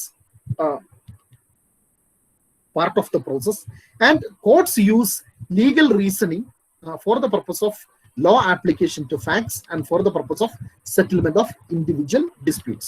അപ്പൊ ഇൻഡിവിജ്വൽ, അതായത് ഒരു വ്യക്തിയും മറ്റൊരു വ്യക്തിയും എക്സ് വേഴ്സസ് ഇസഡ് എന്ന് പറയുന്ന ഒരു കേസ് അല്ലെങ്കിൽ ആ സിറ്റുവേഷൻ മാത്രമാണ് കോടതിയുടെ മുമ്പിൽ വരുന്നത്. കോടതി സെറ്റിൽ ചെയ്യുന്നത് ആ രണ്ട് വ്യക്തികളുടെ കേസ് മാത്രമാണ്. Court is not an institution for in fact for making law for all the people in that particular situation. അപ്പൊ കോടതിയുടെ മുമ്പിൽ വരുന്ന ഇൻഡിവിജ്വൽ കേസുകളെ സെറ്റിൽ ചെയ്യുക, ആ ഇൻഡിവിജ്വൽ കേസ് പരിഹരിക്കുക എന്നുള്ളത് മാത്രമാണ് കോടതിയുടെ അധികാരം. പക്ഷേ അങ്ങനെ ഒരു കൂട്ടം സിമിലർ ആയിട്ടുള്ള കേസുകൾ, ഇൻഡിവിജ്വൽ ഡിസ്പ്യൂട്ടുകൾ മറ്റേ കോടതി സെറ്റിൽ ചെയ്ത് കഴിയുമ്പോൾ എന്തായാലും ഒരു പർട്ടിക്കുലർ ഇൻഡിവിജ്വൽ സിറ്റുവേഷൻ അല്ലെങ്കിൽ ഇൻഡിവിജ്വൽ കേസ് കോടതി സെറ്റിൽ ചെയ്യണമെങ്കിൽ court has to use rule. നമ്മൾ നേരത്തെ രണ്ടാമത്തെ പോയിന്റ് പറഞ്ഞു, ലോ അപ്ലൈ ചെയ്യണം. ലോ അപ്ലൈ ചെയ്യണം എന്ന് പറഞ്ഞാൽ എന്താണ് ലോ? ഒന്നുകിൽ റൂൾസ് ആയിരിക്കും, അല്ലെങ്കിൽ പ്രിൻസിപ്പിൾസ് ആയിരിക്കും, അല്ലെങ്കിൽ കോൺസെപ്റ്റ്സ് ആയിരിക്കും, അല്ലെങ്കിൽ സ്റ്റാൻഡേർഡ്സ് ആയിരിക്കും. അത് നമുക്കറിയാം അല്ലെ? അപ്പോൾ ഈ റൂളോ പ്രിൻസിപ്പിളോ അല്ലെങ്കിൽ കോൺസെപ്റ്റോ സ്റ്റാൻഡേർഡോ അപ്ലൈ ചെയ്തുകൊണ്ട് ആ ഒരു ഫാക്ട്സിൽ ഇൻഡിവിജ്വൽ ഡിസ്പ്യൂട്ട് കോടതി ഡിസൈഡ് ചെയ്യാം. അങ്ങനെ സിമിലർ ആയിട്ടുള്ള ഫാക്ച്വൽ ഡിസ്പ്യൂട്ടുകൾ കോടതിയുടെ മുമ്പിൽ വന്നു കഴിയുമ്പോൾ ഈ അപ്ലൈ ചെയ്യുന്ന ലോ, ഈ റൂളുകൾ പിന്നീട് ഒരു പ്രിൻസിപ്പിളായി ഡെവലപ്പ് ചെയ്യും. ഇൻഡിവിജ്വൽ റൂളുകൾ would converted into a general principle of law, and this principle would be applicable in future cases. ആ ഒരു ബോഡി ഓഫ് പ്രിൻസിപ്പിൾസ് ഉണ്ടായി കഴിയുമ്പോൾ അതൊരു ബ്രാഞ്ച് ഓഫ് ലോ ആയിട്ട് ഡെവലപ്പ് ചെയ്ത് വരും. So this is the judicial process. എല്ലാ judicial process ഇപ്പൊ നിങ്ങൾക്കറിയാം, ടോർട്ട് എന്ന് പറയുന്ന ഒരു branch, what we are going to learn is a contribution of judicial process. Tort മാത്രമല്ല, കോൺട്രാക്ട് ലോയും ട്രസ്റ്റ് ലോയും ഒക്കെ ഈ ജുഡീഷ്യൽ പ്രോസസ്സിന്റെ ഫലമായിട്ട് ഡെവലപ്പ് ചെയ്തു വന്ന ബോഡീസ് ഓഫ് ലോ ആണ്. റൈറ്റ്? അപ്പോൾ നമ്മൾ ടോർട്ട് ലോ പഠിക്കുമ്പോൾ നമ്മുടെ ഫോക്കസ് ഈ ജുഡീഷ്യൽ പ്രോസസ്സിലായിരിക്കും. എങ്ങനെയാണ് കോടതി ഒരു കേസിൽ ഒരു പർട്ടിക്കുലർ ഡിസ്പ്യൂട്ട് ഡിസൈഡ് ചെയ്തത്, രണ്ടാമത്തെ ഡിസ്പ്യൂട്ട് എങ്ങനെയാണ് കോടതി ഡിസൈഡ് ചെയ്തത്, മൂന്നാമത്തെ ഡിസ്പ്യൂട്ട് എങ്ങനെയാണ് കോടതി ഡിസൈഡ് ചെയ്തത്, ഈ മൂന്ന് ഡിസ്പ്യൂട്ടുകൾ കോടതി ഡിസൈഡ് ചെയ്ത് കഴിഞ്ഞപ്പോൾ എങ്ങനെയാണ് ഒരു പ്രിൻസിപ്പിൾ ഓഫ് ലോ അതിൽ നിന്ന് ജനറേറ്റ് ചെയ്ത് വന്നത്, എന്ത് പ്രോസസ്സിലൂടെയാണ് അത് ജനറേറ്റ് ചെയ്ത് വന്നത്, അങ്ങനെ വന്ന പ്രിൻസിപ്പിൾ പിന്നെ എങ്ങനെയാണ് ഡെവലപ്പ് ചെയ്ത് വരുന്നത്, അതെങ്ങനെയാണ് മോഡിഫൈ ചെയ്യപ്പെടുന്നത്, ആ പ്രിൻസിപ്പിൾ എങ്ങനെയാണ് റിഫൈൻ ചെയ്യപ്പെട്ടു വരുന്നത്, ആ പ്രിൻസിപ്പിൾ എങ്ങനെയാണ് restrictive, even it could be restricted. വളരെ ബ്രോഡ് ആയിട്ടുള്ള ഒരു പ്രിൻസിപ്പിൾസിന്റെ ലെവലിലോട്ട് എത്തിയിട്ട് അത് കുറെ കൂടെ റെസ്ട്രിക്റ്റീവ് ആയിട്ടുള്ള ഒരു ഫോർമുലേഷനിലേക്ക് ആ ഒരു പ്രോസസ്സ് പോയെന്ന് വരാം. അതാണ് ജുഡീഷ്യൽ പ്രോസസ്സ് നിങ്ങൾ പഠിക്കുമ്പോൾ അല്ലെങ്കിൽ നിങ്ങൾ പരിശോധിക്കുമ്പോൾ നിങ്ങൾ മനസ്സിലാക്കേണ്ട ഒരു കാര്യം. റൈറ്റ്? അപ്പൊ സാധാരണഗതിയിൽ കോടതികൾ എന്താ സാധാരണ ചെയ്യാറ്? ഒന്നുകിൽ കോടതി would follow an earlier case, അല്ലെങ്കിൽ കോടതി would refuse to follow an earlier case, അല്ലെങ്കിൽ കോടതി would distinguish an earlier case. ഈ മൂന്ന് കാര്യങ്ങളാണ് സാധാരണ കോടതി ചെയ്യാറ്. If the court is following an earlier case, അപ്പൊ ആ ഏർലിയർ കേസിൽ അപ്ലൈ ചെയ്ത റൂള് രണ്ടാമത്തെ കേസിൽ കോടതി അതേ റൂള് തന്നെ അപ്ലൈ ചെയ്യും. അതാണ് ഫോളോയിങ് ആൻ ഏർലിയർ കേസ് എന്ന് പറയുന്നത്. If the court refuse to follow an earlier case, എന്തുകൊണ്ടായിരിക്കും? ആ റൂൾ അല്ല ഈ കേസിനകത്ത് ആപ്ലിക്കബിൾ ആയിട്ടുള്ള റൂള്, വേറെ റൂളാണ്. അപ്പം കോടതി വുഡ് റിഫ്യൂസ് ടു ഫോളോ. ചിലപ്പോൾ വേറെ റൂൾ ഉണ്ടാവും, അല്ലെങ്കിൽ വേറെ ബെറ്റർ റൂൾ ഉണ്ടാവും.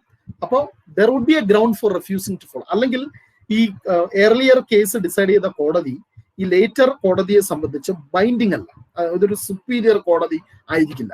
സുപ്പീരിയർ കോടതി അല്ലെങ്കിൽ ആ കോടതിയുടെ ഡിസിഷൻ ലേറ്റർ കോടതിയെ സംബന്ധിച്ച് ബൈൻഡിങ് അല്ല. അങ്ങനെ വരുമ്പോൾ court can refuse to follow. പക്ഷെ മൂന്നാമത്തത് ഡിസ്റ്റിംഗ്വിഷൻ എന്ന് പറയുന്നതാണ് വളരെ പ്രധാനപ്പെട്ട ഒരു പ്രോസസ്സ്. ഒരു ലേറ്റർ കോടതിയുടെ മുമ്പിൽ ഒരു ഏർലിയർ കേസ് കൊണ്ടുവരുന്നു, ആ കേസിനെ ഡിസ്റ്റിംഗ്വിഷ് ചെയ്യുന്നു എന്ന് പറഞ്ഞാൽ ആ കേസ് പ്രസന്റ് കേസിൽ നിന്ന് വ്യത്യസ്തമാണ് എന്ന് പറഞ്ഞുകൊണ്ട് അത് തമ്മിലുള്ള ഡിഫറൻസസ് ചൂണ്ടിക്കാണിച്ചുകൊണ്ട് നമ്മൾ അതുകൊണ്ട് തന്നെ ഈ സിമിലർ കേസ് അല്ല എന്ന് പറഞ്ഞ് you can based on this distinguishing of the cases, earlier cases, you can choose not to follow, the court can choose not to follow a particular ruling. ഇതാണ് ഈ പ്രോസസ്സിനെയാണ് നമ്മൾ ജുഡീഷ്യൽ പ്രോസസ് എന്ന് പറയുന്നത്. Either the process of following earlier case, or the process of refusing to follow the earlier case, or the process of distinguishing the earlier case. എന്തായാലും judicial പ്രോസസ്സിൽ കോടതി എന്ത് ചെയ്യണം? Court has to apply a law to a set of facts for the purpose of settlement of individual dispute. Is it clear? Yes, sir. അപ്പോ നമ്മുടെ അടുത്ത ചോദ്യം ഇതാണ്.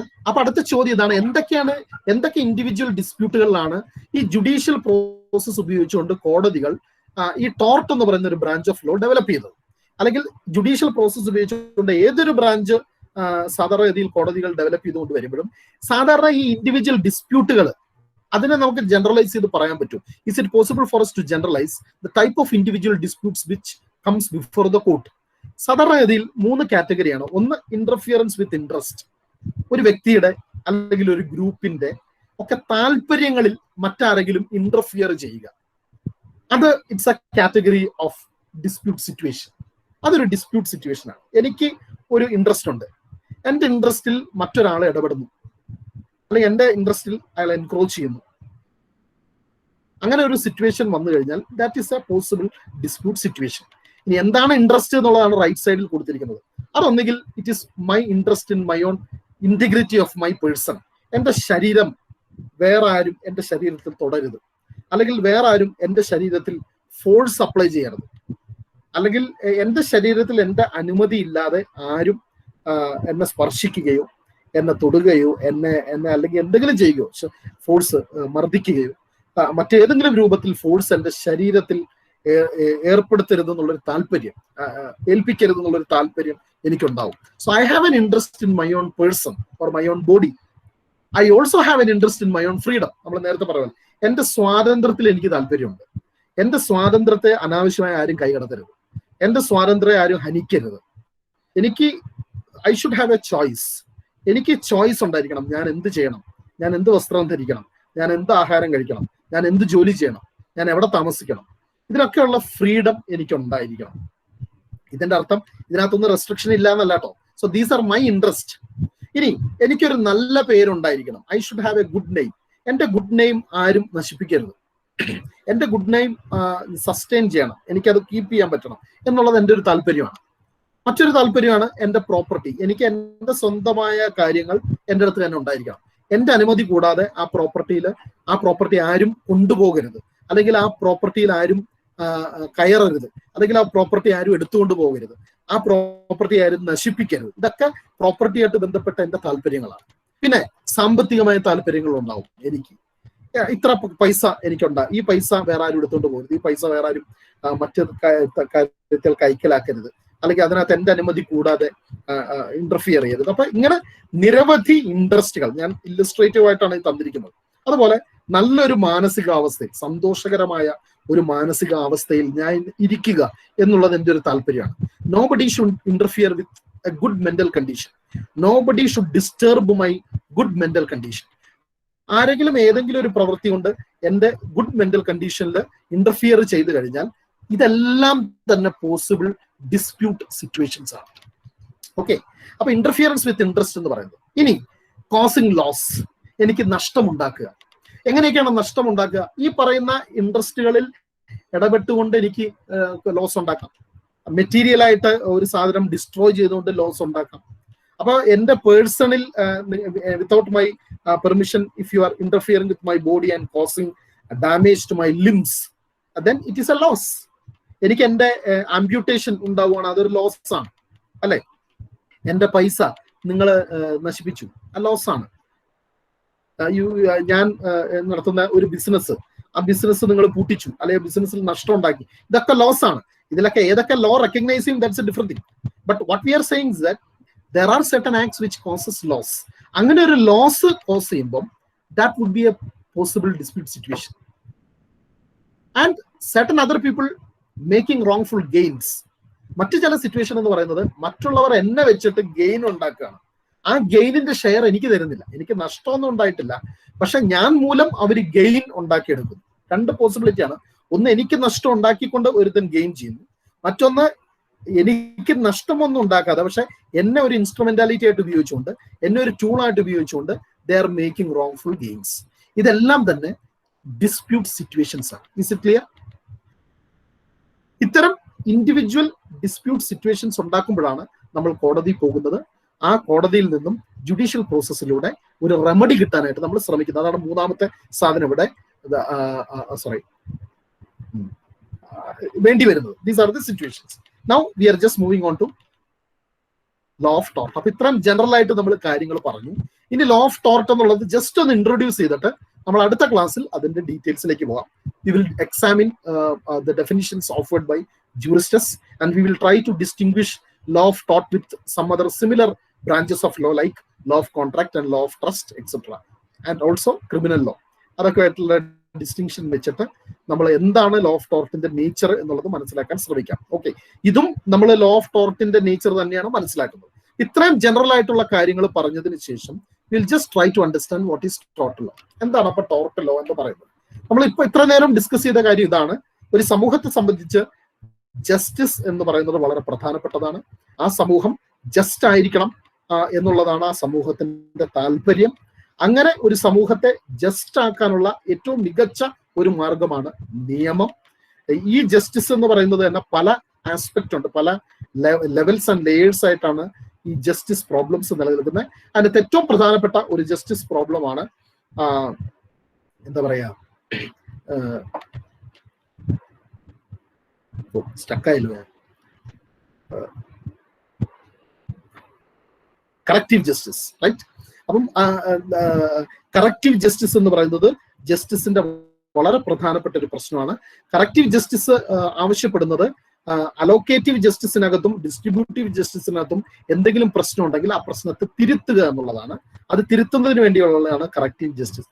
ഒരു നഷ്ടം അല്ലെങ്കിൽ ഒരു പ്രശ്നം ഉണ്ടായിക്കഴിഞ്ഞാൽ അത് തിരുത്തുന്നതിന് വേണ്ടിയുള്ള ഒരു മെക്കാനിസമാണ് കറക്റ്റീവ് ജസ്റ്റിസ് ഡിമാൻഡ് ചെയ്യുന്നത്. ആ കറക്റ്റീവ് ജസ്റ്റിസിന് വേണ്ടി നമ്മൾ നിയമങ്ങൾ ഉണ്ടാക്കും.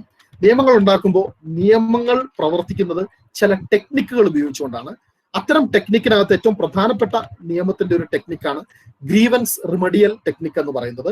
ഒരു ഡിസ്പ്യൂട്ട് അല്ലെങ്കിൽ ഒരു പൊട്ടൻഷ്യൽ ലോസ് ഉണ്ടാകുന്ന സിറ്റുവേഷൻസിനകത്ത് വ്യക്തികൾക്ക് റെമഡികൾ നൽകിക്കൊണ്ട് റെസ്പോണ്ട് ചെയ്യുന്ന ഒരു ടെക്നിക്കാണ് ഗ്രീവൻസ് റെമഡിയൽ ടെക്നിക്ക് എന്ന് പറയുന്നത്.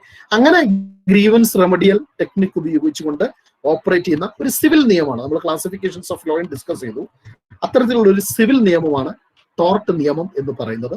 ഈ ടോർട്ട് നിയമം എന്ന് പറയുന്നത് മറ്റെല്ലാ ബ്രാഞ്ച് ഓഫ് ലോയും പോലെ തന്നെ ചില ഇൻഡിവിജ്വൽ ഡിസ്പ്യൂട്ട് സിറ്റുവേഷൻസിനെ റിഡ്രസ് ചെയ്യാൻ വേണ്ടിയിട്ട് അല്ലെങ്കിൽ അതിന് റെമഡി പ്രൊവൈഡ് ചെയ്യുന്നതിന് വേണ്ടിയിട്ടുള്ള നിയമമാണ് എന്നുള്ളതാണ് ഇത്രയും നേരം നമ്മൾ ഡിസ്കസ് ചെയ്തത്.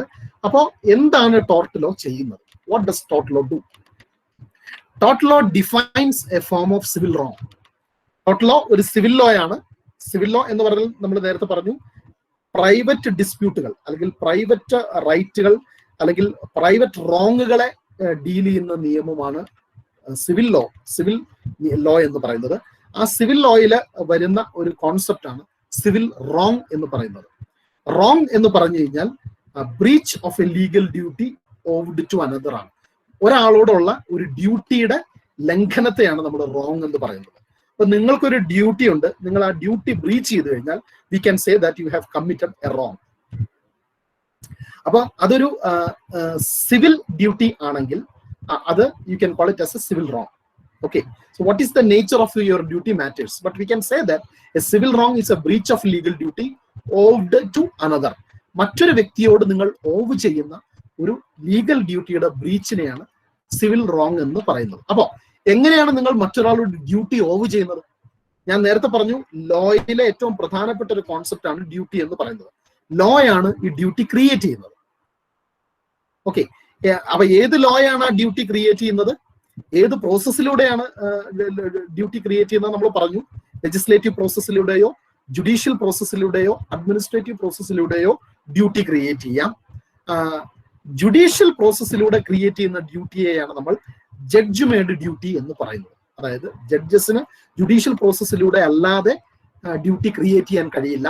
അതുകൊണ്ട് we can say that judge made duty is a judicial process used duty creation process. Okay, അപ്പോൾ ടോർട്ട് ലോ എന്ന് പറയുന്നത് ഒരു സിവിൽ റോങ്ങിന്റെ ഒരു സ്പീഷീസ് ആണ്. എല്ലാ സിവിൽ റോങ്ങും ടോർട്ട് അല്ല, അല്ലെങ്കിൽ ടോർട്ട് ലോ ഗവേൺ ചെയ്യുന്നതല്ല, മറിച്ച് സിവിൽ റോങ്ങുകളുടെ ഒരു പാർട്ടിനെ we can call it as tort law, and that civil wrong is created by judge made duties, and this law provides damages എന്ന് പറഞ്ഞാൽ കോമ്പൻസേഷൻ. പല തരത്തിലുള്ള കോമ്പൻസേഷനുകൾ ഈ ലോ ക്രിയേറ്റ് ചെയ്യുന്നു, അത് പ്രൊവൈഡ് ചെയ്യുന്നു. And law provide a mechanism for these damages. ഇതാണ് വളരെ ബ്രീഫായിട്ട് ഇൻട്രൊഡക്ടറി ലെവലിൽ ലോ ഓഫ് ടോർട്ടിനെ കുറിച്ച് പറയാനുള്ളത്. അപ്പൊ നമ്മൾ ഇനി അടുത്ത ക്ലാസ്സിൽ മനസ്സിലാക്കാൻ പോകുന്നത് എന്താണ് സിവിൽ റോങ്ങിന്റെ നേച്ചർ, ആ സിവിൽ റോങ്ങിൽ ടോർട്ട് ലോ എന്ന് പറയുന്നത് എന്ത് തരം സിവിൽ റോങ് ആണ്, മറ്റ് സിവിൽ റോങ്ങുകളിൽ നിന്നും ടോർട്ട് ലോയുടെ ഡിഫറൻസ് എന്താണ്, പിന്നെ ടോർട്ട് ലോയെ എങ്ങനെയാണ് ജൂറിസ്റ്റുകൾ ഡിഫൈൻ ചെയ്യാൻ ശ്രമിച്ചിട്ടുള്ളത്, ആ ഡെഫിനിഷന്റെ പ്രോബ്ലം എന്താണ്, പിന്നെ ടോർട്ട് ലോയുടെ മെക്കാനിസം എന്താണ്, എങ്ങനെയാണ് ടോർട്ട് ലോ, ഈ what technique tort law uses, എന്തൊക്കെ ഇൻട്രസ്റ്റുകളെയാണ് ടോർട്ട് ലോ സംരക്ഷിക്കുന്നത്, what are the interests protected by tort law and in what manner tort law protects those interest. അപ്പൊ നമ്മളിവിടെ എല്ലാ ഇൻട്രസ്റ്റുകളും നമ്മൾ ഡിസ്കസ് ചെയ്യില്ല. നമ്മൾ നേരത്തെ സിലബസിൽ പറഞ്ഞതുപോലെ ഇത് എക്സാമിനേഷന് മാത്രം പർട്ടിക്കുലർ ആ ഏരിയ മാത്രം കൺഫൈൻ ചെയ്യും. നമ്മൾ നെഗ്ലിജൻസ്, ട്രസ്പാസ്, പിന്നെ 2 കാറ്റഗറീസിൽ മാത്രം we will confine our self. Okay, so with this I'm just stopping. So thank you so much. വേറെ എന്തെങ്കിലും ഉണ്ടെങ്കിൽ you can ask. Thank you so much, sir. If anyone has any questions, please